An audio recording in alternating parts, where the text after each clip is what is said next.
یہ جو شاملی کے میدان میں جنگ لڑی گئی ہے، شاملی کے میدان میں 1857 میں جنگ آزادی لڑی گئی، ان کو دشمن جنگ غدر کہتا ہے، ہم اس کو جنگ غدر نہیں جہاد کہتے ہیں۔ یہ جنگ لڑی گئی، اب مشاورت کے بعد جو مدرسہ بنا، اس مدرسے کو دیکھ لو، 1867 کو مدرسہ بنا ہے، دارالعلوم دیوبند کی بنیاد چلی ہے، یہ آگے کام چلتا رہا۔ پھر ہم نے ہندوستان کے جب ماحول کو پڑھا ہے، ایک کام ہندوؤں نے شروع کیا، انہوں نے یہ پالیسی بنائی، ایک جماعت بنا دو، جماعت کا نام نیشنل انڈیا کانگریس رکھا ہے، یہ 1884 میں بنی ہے اور انگریز سے جماعت بنوائی ہے۔ اسے یہ بتایا گیا ہم یہ چاہتے ہیں کہ انگریز کے نظام کو مضبوط کیا جائے، جو تمہاری کمی ہے اس کی تمہیں ہم اطلاع دیں تاکہ تمہارا نظام ٹھیک چلے، یہ جماعت بنا دو۔ انگریز سے جماعت بنائی ہے، اس میں مسلمانوں کو بھی شامل کر لیا گیا اور یہ تاثر دیا گیا کہ ہم بین الاقوامی سطح پہ ایسی جماعت بناتے ہیں جس میں ساری قوموں کو تحفظ دیں گے۔ یہ سلسلہ چلتا رہا، ایک دور وہ بھی آیا کہ سن 1800 کے بعد یہ 1900 کا دور شروع ہوا ہے، ادھر ہمارے یہاں تاریخ کا بالکل رخ بدل گیا۔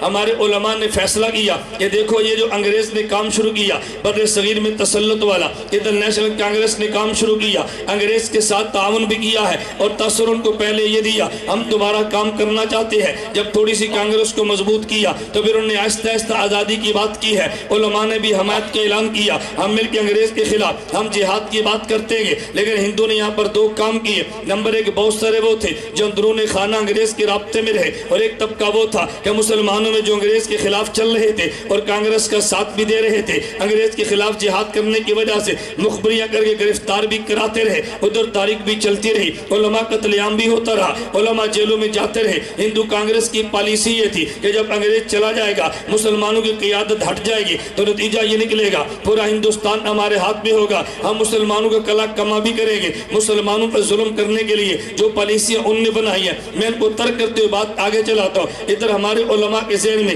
ایک بالکل نیا مسئلہ پیش آ گیا، ان میں سر فہرست نام حکیم الامت مولانا اشرف علی تھانوی کا ہے رحمت اللہ علیہ۔ مولانا اشرف علی تھانوی رحمت اللہ علیہ سوچنے لگے ادھر کانگریس بنی ہے، قائد اعظم محمد علی جناح بھی کانگریس میں تھے، لیکن جب انہوں نے محسوس کیا کہ یہ کانگریس مسلمانوں کے لیے مفید نہیں ہے، محمد علی جناح نے بھی کانگریس سے علیحدہ کیا۔ جب یہ علیحدہ ہو گئے، تاریخ چلانے لگے، حکیم الامت مولانا اشرف علی تھانوی نے چند ایک اکابر کو جمع کیا، جن میں سر فہرست مولانا شبیر علی اور حضرت شبیر علی تھانوی، مولانا شبیر احمد عثمانی، مولانا ظفر احمد عثمانی ہے۔ فرمایا مجھے یوں لگتا ہے اب دو دڑوں میں مسلمان بٹ جائیں گے، ایک دڑا وہ ہوگا جو کانگریس کا ساتھ دے گا اور ایک بہت بڑا دڑا ہوگا جو الگ مملکت کے قیام کی بات کرے گا۔ لیکن مجھے لگتا یوں ہے کہ انشاءاللہ الگ ملک تو بننا ہے۔ حضرت حکیم الامت مولانا اشرف علی تھانوی فرمانے لگے اب میرا دل یہ چاہتا ہے، میں تمہیں ایک رائے دیتا ہوں، ہمیں نمبر ایک تو ایسے الگ ملک کی بات کرنی چاہیے کہ جس میں مستقل مسلمانوں کی اسلامی حکومت بھی ہو، اس میں شرعی عدالتیں قائم بھی ہو، ان میں زکوٰۃ کا نظام بھی ہو، بیت المال بھی بنا ہو، احکام شریعت کا اجرا ہو۔ یہ 5 رکعتی ایجنڈا میں دیتا ہوں، لیکن اس ایجنڈے پہ عمل کون کرے گا؟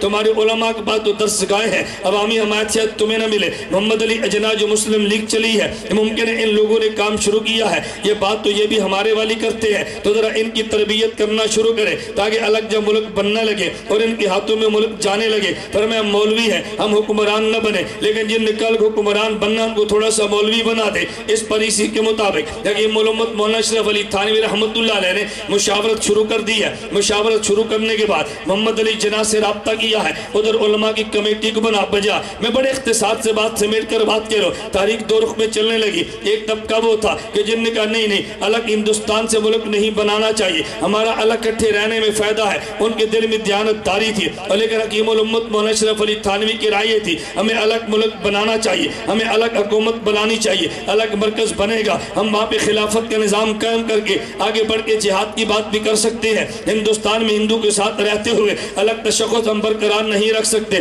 لہذا یہ محنت شروع ہوگی۔ پھر دارالعلوم دیوبند میں وہ دور آیا کہ دارالعلوم دیوبند کے بارے میں لوگوں نے آج گفتگو تو شروع کر دی ہے، جی پاکستان بننے لگا تو دیوبند نے ساتھ نہیں دیا تھا۔ میں پہلی بات یہ کہنے لگا عام لوگوں کا ذہن یہ ہے، ایک بندے نے خواب دیکھی ہے پاکستان کے بارے میں اور دوسرے کاغذ پہ پرکار کے بیٹھ کے نقشے بنائے ہیں اور پاکستان بن گیا ہے، اس دھوکے میں کبھی نہ آنا۔ لوگوں نے عموماً یہ ذہن بنا دیا ہے۔ علامہ اقبال رحمت اللہ علیہ نے خواب دیکھی ہے، اس کا یہ خواب تھا، محمد علی جناح نے پیپر ورک کیا ہے تو پاکستان بنا ہے۔ نہ میرے دوستو یہ کبھی ذہن نہ بنانا، یہ پہلی جنگ جو 1857 میں جنگ آزادی کی لڑی گئی ہے، اس کے بعد جو محنت چلی ہے تو میرے شیخ الہند نے جیل کاٹی ہے، یہ پاکستان بننے کے لیے مرحلہ وار محنت تھی۔ اگر تم نے سچی بات میں کہوں گا تو پھر میں یوں کہوں گا صرف یہ خواب سے پاکستان نہیں بنا، یہ صرف ایک آدمی کے پرکار نعت لے کر نقشہ بنانے سے نہیں بنا. سید احمد سے سید اسماعیل شہید کی شہادت کو دخل ہے. حافظ ضامن شہید کی شہادت اس میں کام آئی ہے. مولانا گنگوئی کی جیل اس میں کام آئی ہے. شیخ الہند اور مولانا حسین مدنی کی جیل اس کے اندر کام آئی ہے. ان کی سارت بھی اس کا حصہ ہے. حاجی امداد اللہ مہاجر مکی کی ہجرت یہ قیام پاکستان کے لیے بنیادیں بنی ہے. تو کوئی جیل میں گیا اور کسی نے ہجرت کی ہے اور کوئی شہادت کا تاج پہ کہ دنیا سے چلا گیا ہے. وہاں سے تاریخ جب چلی ہے پھر ایک دور وہ آیا. یہ ہمارے تاثر نہیں ہے, یہ تاثر ان علماء کے ہیں جو کانگریس کے ساتھ چل رہے تھے, جن میں بہت بڑا نام مولانا عبد الماجد دریا آبادی کا ہے, جن کو خلافتی عالم کہا کرتے تھے. مولانا عبد الماجد دریا آبادی کہنے لگے, فرمانے 1928 کی بات ہے, حکیم الامت مولانا تھانوی خدمت میں ہم گئے. تھوڑی سی بات چلی تو مولانا تھانوی فرمان لگے, مولوی عبد الماجد میرا دل یہ کرتا ہے الگ خطہ انگریز سے ہم آزادی کر کے الگ خطہ لے لیں, اس میں اور اسلامی حکومت بھی قائم کر دیں, شرعی عدالتیں بھی قائم کریں, بیت المال بھی قائم کریں, نظام زکوٰۃ بھی نافذ کریں, احکام شریعت کے اجاز شرعی قانون کے مطابق بھی ہو. یہ کب کی بات ہے؟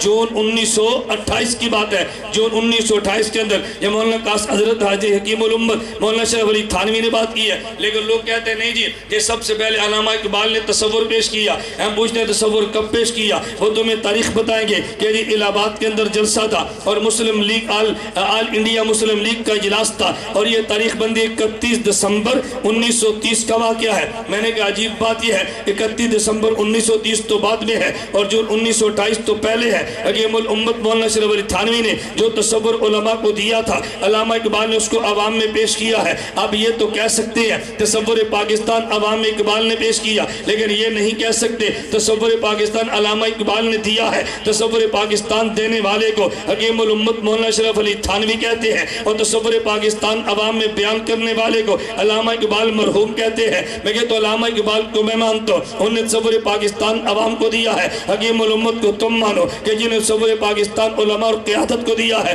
وہاں پر معاملہ تو یہ تھا. پھر یہی بات 23 مارچ 1940 کو یہ باقاعدہ اسلام باقاعدہ لاہور میں یہ قرارداد کی صورت میں یہ قرارداد پیش کی گئی, اور وہاں پہ یہ ہماری میں نے 5 نکاتی آپ کی خدمت میں حکیم الامت تھانوی کا فارمولہ پیش کیا ہے. علامہ اقبال نے اس کو باقاعدہ قرارداد کے طور میں پیش کیا, سب نے اس پہ اتفاق کیا ہے, وہاں سے محنت چلی ہے, لیکن ابھی تک پاکستان کے نام پہ بات نہیں ہوئی. ابھی یہ چل رہا تھا ہمیں الگ ملک چاہیے جس میں اسلامی نظام ہونا چاہیے. الگ ملک کا تصور دینے والے کا نام حکیم الامت مولانا شریف علی تھانوی ہے, عوام میں بیان کرنے والے کا نام علامہ محمد اقبال ہے, اور اس محنت کو لے کر عوام میں جانے والے کا نام میں مانتا ہوں قائد اعظم محمد علی جناح ہے. حکیم الامت مولانا شریف علی تھانوی نے فرمایا مولوی شبیر میں ایک بات تو بتاؤ, محمد علی جناح قیادت کر رہا ہے, اگر ہم پیچھے ہٹ گئے بتاؤ اس کی تربیت کون کرے گا؟ حکیم الامت تھانوی کا ذوق دیکھو. حکیم الامت تھانوی رحمت اللہ علیہ نے کئی وفود بھیجے ہیں, مسلسل گفتگو ہوئی ہے, اور میں پہلے ایک مرتبہ پڑھا تھا اور مجھے حوالے کی بڑی شدت سے تلاش تھی کہ حوالہ مجھے ملے گا کہاں سے,